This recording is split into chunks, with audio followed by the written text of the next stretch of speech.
మరుసటి ఉదయమున మేరీని కోర్టుకు తీసుకుని వచ్చిరి. జరిగిన సంఘటనలు పరిస్థితులు నీవే నేరస్తురాలు అని రుజువు చేయుచున్నవి. ఆ గదిలో నీవు తప్ప మరెవరూ లేరు గనుక వేరే వారు తీసుకునే అవకాశమూ లేదు. నిజాన్ని ఒప్పుకొనుము. అయ్యా, నేను అబద్ధం ఆడుటలేదు. నేను ఆ ఉంగరము చూడను లేదు, దొంగతనము చేయను లేదు. మేరీ, అబద్ధమాడుటయు ఒక నేరమని మరవవద్దు. నీవు ఆ ఉంగరమును చేతిలో పట్టుకుని ఉండగా చూచిన సాక్షి ఉన్నది. ఇప్పుడు నీవేమి చెప్పెదవు? అయ్యా, నేను ఏమి చెప్పగలను? అది అబద్ధపు సాక్ష్యము. మార్గరేట్ను ప్రవేశపెట్టండి. మార్గరెట్ హృదయములో ఇంకా అసూయ జ్వాల రగులుచూ మండుచుండుటను అక్కడకు కూడి వచ్చిన వారు ఎరుగరు. ఆ ఉంగరమును మేరీ చేతిలో పట్టుకుని ఉండుట నేను చూచాను. మార్గరేట్, నీవు చెప్పేది అబద్ధమని నీకే తెలుసు. ఎందుకు నీవు నా మీద నేరము మోపుచున్నావు? నేను నీకేమి కీడు చేసి తిని? లేదు లేదు, నేను నీ మీద ఊరికే నేరం మోపట్లేదు. నీ చేతిలో నేను ఆ ఉంగరం చూచాను. అలాగైతే ఎందుకు అప్పుడే నీవు యజమానురాలికి తెలియజేయలేదు? నీవు యజమానురాలికి ఎమిలియాకును ఇష్టమైన దాను కాబట్టి నీ మీద నేరం మోపుటకు భయపడితిని. మేరీ, ఇంక నీవేమియూ మాట్లాడవద్దు. నీవు నేరస్తురాలవని నిరూపించడమైనది. ఉంగరమును ఎక్కడ దాచి ఉన్నావో మాత్రము చెప్పుము.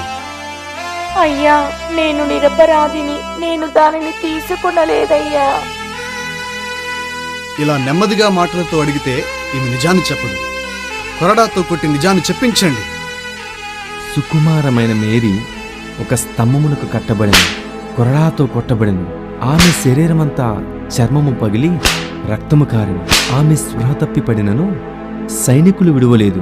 నీళ్లు కొట్టి స్పృహ తెప్పించి నిజాన్ని చెప్పు అని బెదిరించి మరలా కొట్టిరి.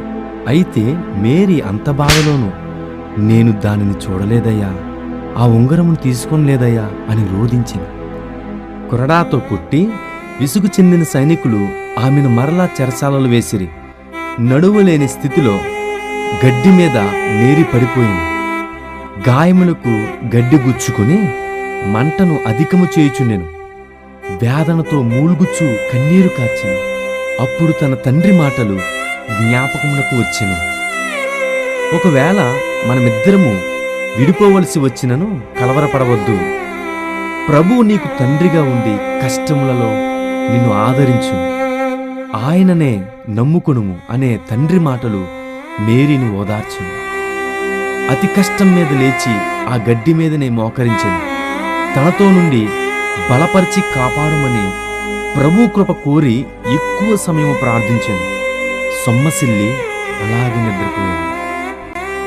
ఆమె తన తండ్రిని ఎక్కువగా ప్రేమించుచున్నదని జడ్జి ఎరిగి ఉండేను గనుక జేమ్స్ను ప్రవేశపెట్టమని ఆజ్ఞాపించింది. మేరీ, నీ తండ్రిని చూడుము. నీవు తప్పును ఒప్పుకొనని పక్షమున ఆయనకు శిక్ష విధించబడును. ఆయన చంపబడుటను నీవు చూడగోరుచున్నావా? అయ్యా, ఆయనను ఎందుకు శిక్షించబోచున్నారు? ఆయన ఏ నేరము చేసెను? ఆయన ఒకవేళ ఉంగరమును దొంగిలించి మరి నిన్ను ప్రేరేపించి ఉండవచ్చు.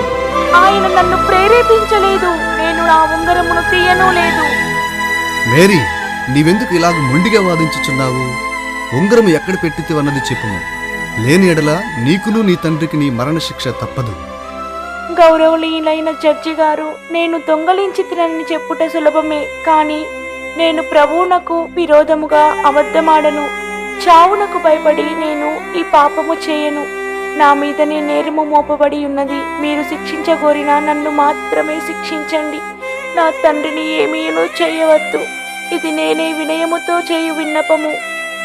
తాను ఉంగరమును అసలు చూడలేదని మేరీ పట్టుదలతో చెప్పుట వలన ఏమి చేయాలని జడ్జికి తోచలేదు. 3 దినముల నుండి విచారణ జరిగినను నిజము బయటపడలేదు. మేరీ చెప్పేది నిజము కావచ్చని జడ్జి తలంచినను ఉంగరమును దొంగిలించినదెవరని కనుగొను వరకు మేరీని విడుదల చేయుట అసాధ్యము. అంతేకాదు, మేరీకి విరోధముగా బలమైన సాక్షులుండిరి. ఏమి చేయాలో అర్థం కాని జడ్జి యజమానురాలిని మరలా కలుసుకునేను. మార్గరేట్ను కూడా తిరిగి విచారించిరి. వారిద్దరూ మేరీ మీద తప్పును మోపిరి. జేమ్స్, నేను న్యాయముగా విచారణ జరిగించుటయో నీ విరుగుదువు. నీ కుమార్తె తన నేరమును ఒప్పుకొనటలేదు.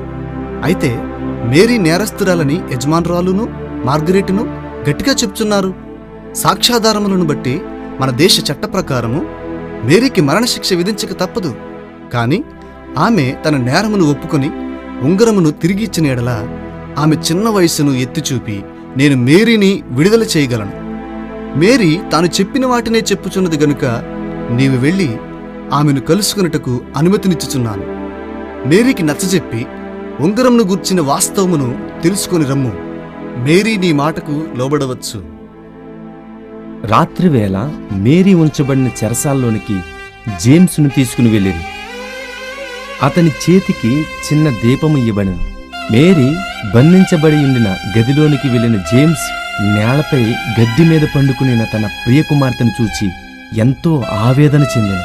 ఎండిన రొట్టె ముక్కయు ఒక కూజాలో నీళ్లును ఆమెకు ఆహారముగా ఉంచబడెను. కొన్ని దినముల క్రితము వరకు యవ్వన సౌందర్యముతో ప్రకాశించిన ముఖముతో నుండిన తన కుమార్తె అయిన ఈమె చిక్కిపోయిన దేహము, చినిగిపోయిన వస్త్రము, శరీరమంతా దెబ్బలు. మేరీ, ఇది నీకొక పెద్ద శోధన. కొన్ని దినములలోనే ఇంత పరితాపకరమైన స్థితికి వచ్చావే. ఇంకా వారు నిన్ను ఏమేమి చేయుదురో, నీకు మరణశిక్ష కూడా విధించవచ్చు. దానికి నీవు సిద్ధముగా నుండవలను.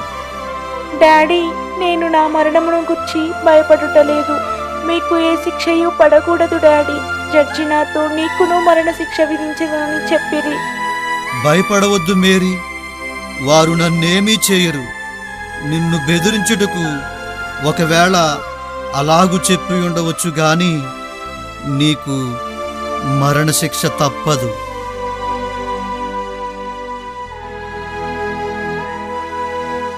దానిని గురించి నేను చింతించుటలేదు డాడీ. నీకు ఏ హానియు జరగకూడదు. నేను మరణించిన ఎడల నా విమోచకుడైన క్రీస్తును ముఖాముఖిగా చూచెదను. నన్ను కనిన నా తల్లిని కూడా చూచెదను. నీ విశ్వాసమును గూర్చి ప్రభువుని స్తుతించుచున్నాను. ప్రభువా, నా కుమార్తె స్థిరమైన విశ్వాసమునకై నీకు స్తోత్రము. నీ చిత్తమునకు ఆమెను అప్పగించుచున్నాను. దేవా, ఆమె మరణాంధకారపు లోయలో నడిచి నీ వద్దకు వచ్చినప్పుడు నీవే సహకారవై ఉండుము.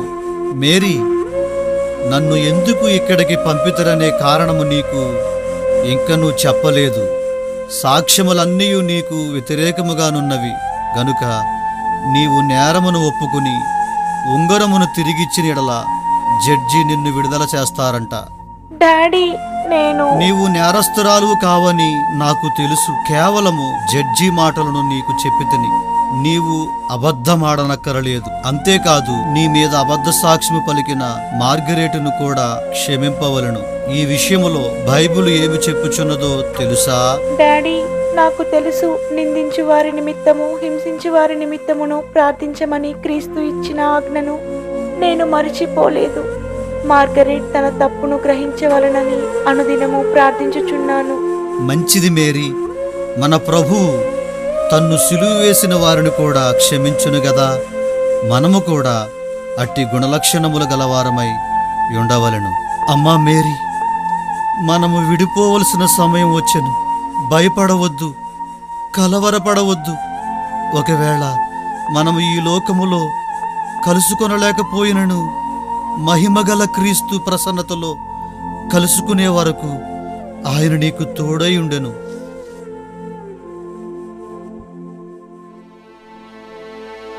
మేరీ మీద మోపబడిన నేరము విచారణ గూర్చిన వార్త పట్టణమంతా వ్యాపించింది. వారు అనేకులు జేమ్సును మేరీని ఎరిగిండిరి. వారి ఎడల మంచి గౌరవము కలిగిండిరి. అందువలన మేరీకి ఒకవేళ మరణశిక్ష విధింపబడవచ్చునని భయపడిరు. ఎమిలియా తండ్రి కూడా మేరీ నిరపరాధి అని చెప్పుకున్నటకు ఏదైనా అవకాశమున్నదా అని జడ్జిని సంప్రదించింది. అయితే చట్ట ప్రకారము మేరీ నేరస్తురాలని రుజువాయను. మేరీ నేరస్తురాలని ఏమాత్రమూ సందేహం లేకుండా నిరూపించబడెను. అయినను ఆమె యొక్క మునుపటి మంచి ప్రవర్తనను బట్టి, యవన వయస్సును బట్టి ఆమెకు మరణశిక్ష విధింపక ఆమెను దేశం నుండి బహిష్కరించబడవలనని తీర్పు ఇచ్చుచున్నాను. వీరి ఇరువురి ఆస్తులను జప్తు చేయుచున్నాను. అయితే ఎమిలియా ఈ క్రూరమైన శిక్షను బట్టి కన్నీరు కార్చెను. తన జన్మదిన సందర్భముగా చక్కటి పూలగంపను తెచ్చి బహుకరించిన మేరీకి ఇట్టి శిక్ష విధింపబడినని ఆవేదన చెందెను. కోర్టు నుండి ఇంటికి వెళ్ళిన వెంటనే ఆ పూలగంప కంటబడెను. మార్గరేట్ను పిలిచి ఆ పూలగంపను తీసుకుని వెళ్ళి పారవేయమని ఆజ్ఞాపించెను. మార్గరేట్ హృదయమందుండిన ద్రోహ తలంపులు ఇంకనూ మారలేదు. ఆమె ఆ గంపను తీసుకుని తిన్నగా మేరీ ఇంటికి వెళ్ళెను. ఆ సమయంలో పోలీసు వారు మేరీని జేమ్స్ను దేశ బహిష్కరణ చేయుటకు సిద్ధపడుచుండిరి. ఇదిగో నీవిచ్చిన బహుమానము. నీ వంటి దొంగల యొద్ద నుండి పొందిన బహుమానమును ఉంచుకొనుటకు యజమానురాలికిని ఆమె కుమార్తెకును ఇష్టం లేదంట అని అబద్ధపు మాటలను పలికెను. మేరీ, రామ్మ, మనము ఈ దేశము నుండి వెళ్ళుటకు ముందు మనలను మరణము నుండి కాపాడిన ప్రభువుని స్తుతించెదము. ప్రేమ కలిగిన తండ్రి, మమ్మును విడవక మాతో కూడా నుండి మమ్మును సంరక్షించుచున్నందుకై నీకు స్తోత్రము. మరణశిక్ష నుండి మేరీని అద్భుతంగా తప్పించినందుకై నీకు కృతజ్ఞతాస్తుతులు చెల్లించుచున్నాము. రాకపోకల యందు తోడయుండి మమ్ములను పరామర్శించు పరమతండ్రి, ఇప్పుడు మేము ఈ ప్రాంతము నుండి బయలుదేరుచున్నాము. క్రొత్త ప్రాంతములో నీ కృపచేత మమ్మును ఆదరించుము. మరలా మేమిద్దరమును కలిసియుండుటకు అవకాశమిచ్చునందుకై నిన్ను స్తుతించి ఇంతటితో ఈ ప్రార్థనను ముగించుచున్నాను. ఆంటోనీ యజమానుని యొక్క కుమారుడు. జేమ్స్, నిన్ను దేశ బహిష్కరణ చేసిన సంగతి విని ఆవేదన చెందాను. నీ వృద్ధాప్యంలో అలవాటైనటువంటి ఈ స్థలమును విడిచి వెళ్ళుట బాధాకరముగా ఉంది. అయినను ప్రభువు నిన్ను ఆశీర్వదించి నడిపించునుగాక. అవును, ఆయన ఏలుబడి క్రిందనున్న ఈ భూమి మీద ఎక్కడైనా చిన్న స్థలమును మా కొరకు ఆయన సిద్ధము చేసియే ఉంటాడు. మీ సమస్తమును జప్తు చేసినట్లుగా విన్నాను. మార్చుకొనుటకు మీకు బట్టలు తీసుకొనుటకు కూడా అనుమతించలేదని విన్నాను. అడవి పువ్వులకు మహిమను ధరింపచేయువాడు మాకును బట్టలను ధరింపచేయును. దారి ఖర్చులకు మీ వద్ద డబ్బు ఉన్నదా? లేదు. అయితే మంచి మనస్సాక్షి వెండి బంగారముల కన్నా శ్రేష్టమైనది గదా. ఈ పూలగంప తప్ప వేరేమీ మీ వద్ద లేవా? ఎందుకు లేవు? ఈ చేతులు చాలవా? దేవుని దీవులను బట్టి కొన్ని వేల గంపలను అల్లగలను. నేను సోమరుగా నుండకూడదని నా తండ్రి నాకు నేర్పించిన కళ ఇది. ఇదే నా గొప్ప సొత్తు. మంచి మనస్సాక్షి, ఆరోగ్యము, యథార్థమైన వృత్తి, ఇదే మానవుడు ఆశించి పొందవలసిన ధనమని నా తండ్రి తరచుగా చెప్పేవాడు. నీవు చెప్పినదంతా మంచిదే. చేతి వృత్తి నేర్చుకొనిన వారు ఎక్కడైనా బ్రతకగలరు. అంతేకాదు, నీకు తోటమాలి పని కూడా వచ్చు. అయినను ఈ డబ్బు సంచిని నీ దగ్గర ఉంచుకో. ఈ డబ్బు నాకు వద్దు. ఇది యజమానునికి చెందినది. కాదు, కట్టెల తాలూకా డబ్బును నేను ఆయనకు ఎప్పుడో ఇచ్చివేసి తిని. ఇదంతా నా డబ్బే. నీకు సహాయపడుటకు ఈ డబ్బుని నీ యొద్ద ఉంచు. ఇది నాదే.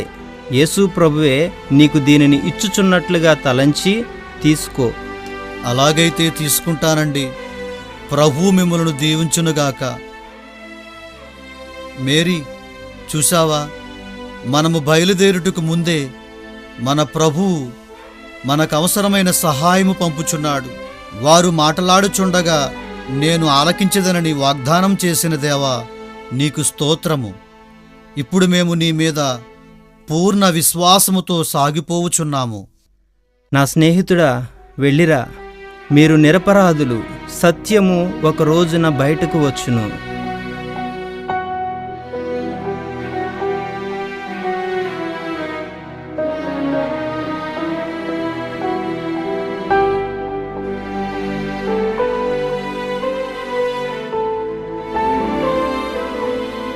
అనేక స్థలములు తిరిగినను మేరీ జేమ్స్లకు ఎటువంటి పని దొరకలేదు. కాలినడకన ఒక చోట నుండి మరో చోటికి వెళ్ళుచుండిరి. ఎంత పొదుపుగా ఖర్చు చేసినను ఆంటోని ఇచ్చిన డబ్బులు త్వరలోనే అయిపోయాను. చివరికి వేరే మార్గము లేక భిక్షమెత్తుకొనవలసిన పరిస్థితి ఏర్పడెను. ఎప్పుడో దొరికిన ఎండిన రొట్టె ముక్కలను తిని వాగు నీటిని త్రాగి తమ ఆకలిని అణుచుకొనవలసిన పరిస్థితి ఏర్పడింది. అయినను విశ్వాసముతో ప్రార్థించుట ఆపలేదు. ప్రభు తమకు మంచి మార్గమును చూపుననే నిరీక్షణతో శ్రమలను ఓపికతో సహించుచుండిరి. ఒకరోజు దూరములో ఉన్న ప్రాంతము తట్టు నడుచుచుండిరి. అది ఎత్తు పల్లములతో కూడిన మార్గము. దారిలో నీరు ఎక్కడా దొరకలేదు. దాహమునకు తోడు ఆకలి. కుంటుచూ నడిచిన జేమ్స్ సొమ్మసిల్లి పడిపోయాను. కలవరపడిన మేరీ ఎక్కడనైనా నీరు దొరుకుతాయని వెదికెను గాని దొరకలేదు. మనుష్య సంచారము లేని మార్గమయ్యుండెను గనుక సహాయమునకు రమ్మని పిలుచుటకు ఎవ్వరూ లేరు. యేసయ్యా, డాడిని కాపాడము అని ప్రార్థనతో మేరీ పరిగెత్తెను. మేరీకి ఒక బండ కనబడెను. శ్రమపడి దాని మీదకెక్కి అటూ ఇటు చూచెను. కొంత దూరములో పొలముల మధ్య ఒక ఇల్లు కనబడెను. యేసయ్యా, స్తోత్రము అని చెప్పి తొందరగా క్రిందకు